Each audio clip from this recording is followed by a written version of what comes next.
Sir, ಈಗ ರಾಮ ಮಂದಿರ ನಿರ್ಮಾಣ ಆಗಿದೆ ಭಾರತದಲ್ಲಿ, ಏನು ಅನಿಸುತ್ತೆ ಈ ರಾಮ ಮಂದಿರದ ಬಗ್ಗೆ? ಸರ್, ಇದು ನಮ್ಮ ಆಸೆ ಅನ್ನೋದಕ್ಕಿಂತ ನಮ್ಮ ಕನಸು ನನಸಾಯ್ತು ಅನ್ಬೋದು ಸರ್. ಇದು ಮೊದಲನೇ ಸಲ. ನಾನು ಭಾಳ ಚಿಕ್ಕವನೇ ಈ ಮಾತು ಹೇಳೋದಕ್ಕೆ.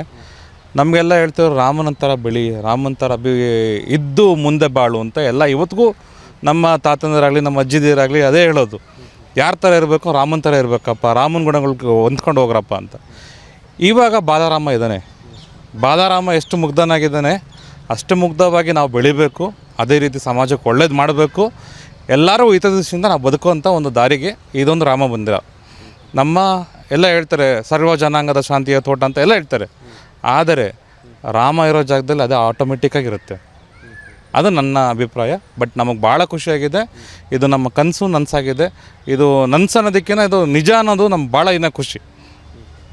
ಅದು ನಮ್ಮ ಅಭಿಪ್ರಾಯ ಸರ್. ಇನ್ನು ಭಾಳ ಜನತೆಗೆ ಯುವ ಜನತೆಗೆ ಇನ್ನೂ ಏನಾಗಬೇಕು ಅಂತಂದರೆ, ನಮ್ಮ ದೇಶದ ಸೊಗಡು ಏನಿದೆ, ನಮ್ಮ ಮೂಲ, ನಮ್ಮ ಬೇರು, ಅದು ಯಾವುದೇ ಕಾರಣಕ್ಕೂ ಮರಿಬಾರ್ದು. ಅದನ್ನು ಮರೆತರೆ ನಾವು ಇಲ್ಲ. ಇವಾಗ ಒಂದು ಮರ ನಿಂತ್ಕೊಂಡಿದ್ರು, ಆ ಮರಕ್ಕೆ ಎಲ್ಲಿ ಮೂಲ ಬೇರಿದೆ, ಮರ ಹಂಗೆ ನಿಂತ್ಕೊಂಡ್ಬಿಡುತ್ತಾ? ಇಲ್ಲ. ಅದೇ ಥರ ನಮ್ಮ ಸನಾತನನೂ ಕೂಡ, ಅದೇ ಥರ ನಮ್ಮ ರಾಮನೂ ಕೂಡ, ನಮ್ಮಿರೋಂಥ ನಂಬಿಕೆನೂ ಕೂಡ. ಅದರಿಂದ ನಮ್ಗೆ ಭಾಳ ಖುಷಿ ಇದೆ ಸರ್. ಮೋದಿಯವರು ಇರೋವಂಥ ಒಂದು ಅಭಿಪ್ರಾಯ ಅನ್ನೋದಕ್ಕಿಂತ ಮೋದಿಯವ್ರ ಕೈಲಿ ಸಾಧ್ಯವಾಯಿತು. ಯಾಕೆ ಅಂದರೆ ಅವರು ಅಷ್ಟು ವ್ರತ ಮಾಡಿದ್ದಾರೆ ಆ ರೇಂಜಲ್ಲಿ. ನಾವು ಮನೆ ಮಠ ಬಿಟ್ಟು ನಾವು ಹೊರಗಡೆ ಒಂದು ಸಮಾಜಕ್ಕೋಸ್ಕರ ಒಂದು ಕೆಲಸ ಮಾಡಿ ಅಂದ್ರೆ 5 ನಿಮಿಷ ಫ್ರೀ ಇಲ್ಲ ಅಂತೀವಿ. ಆದರೆ ಅವರು ತಮ್ಮ ಸ್ವಯಂ ಅವರ ವೈಯಕ್ತಿಕ ಬದುಕನ್ನೇ ಮುಡುಪಾಗಿಟ್ಟಿದ್ದಾರೆ. ನೀವು ಬೇಕಾದ್ರೆ ನೋಡ್ಬೋದು, ವಾಜಪೇಯಿ ಅವರಾಗಿರ್ಬೋದು, ಕಲಾಂಜಿ ಆಗಿರ್ಬೋದು, ಮೋದಿಜಿ ಆಗಿರ್ಬೋದು. ಈ 3 ಹೆಸರುಗಳನ್ನ ಯಾರೇ ತಗೊಂಡ್ರೆ ಅವಿರೋಧವಾದಂಥ ವ್ಯಕ್ತಿಗಳು ಇವರು. ಇವ್ರನ್ನ ನಾವು ನೋಡಿ ಭಾಳ ಕಲಿಯೋದಿದೆ. ಇವರಿಂದ ಸಾಧ್ಯ ಮಾತ್ರ, ಅದು ಸಾಧ್ಯ ಕೂಡ. ಇದನ್ನು ಸಾಧಿಸಿದ್ದಾರೆ. ನಮ್ಗೆ ಭಾಳ ಖುಷಿಯಾಗಿದೆ ಸರ್. ಈಗ ಮೋದಿಜಿಯವರು ರಾಮ ಮಂದಿರವನ್ನು ಅಂದರೆ ರಾಮನನ್ನು ರಾಜಕೀಯಕ್ಕೋಸ್ಕರ ಬಳಸ್ಕೊತಾ ಇದ್ದಾರೆ ಅನ್ನೋ ಮಾತು ಕೂಡ ಈಗ ಹಲವು ಪಕ್ಷಗಳು ಹೇಳ್ತಾ ಇದ್ದಾರೆ. ಇದ್ರ ಬಗ್ಗೆ ಏನು ಹೇಳ್ತೀರಾ ಸರ್? DK ಶಿವಕುಮಾರ್ ಶಿವನ ಹೆಸರು ಬಳಸ್ಕೊತಿದ್ದಾರೆ, ಸಿದ್ದರಾಮಯ್ಯ ರಾಮನ ಹೆಸರು ಬಳಸ್ಕೊತಿದ್ದಾರೆ.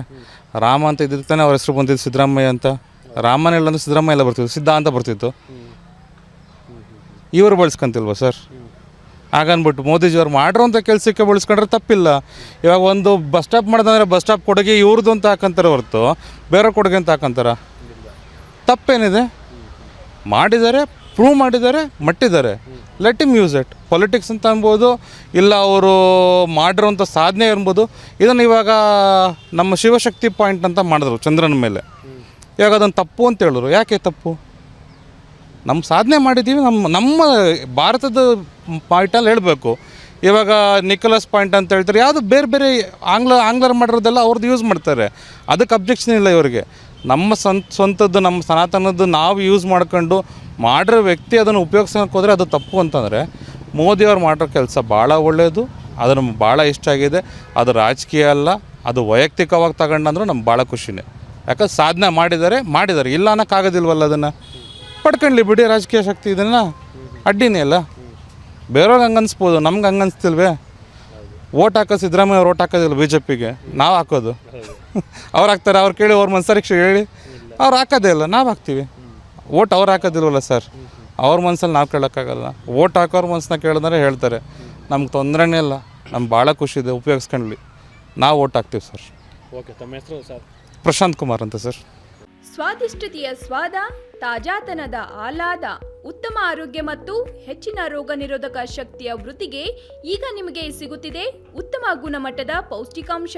Shri Vaidik millet health mix. ಇದು ಸಿರಿಧಾನ್ಯಗಳ ಸಂಪತ್ತು.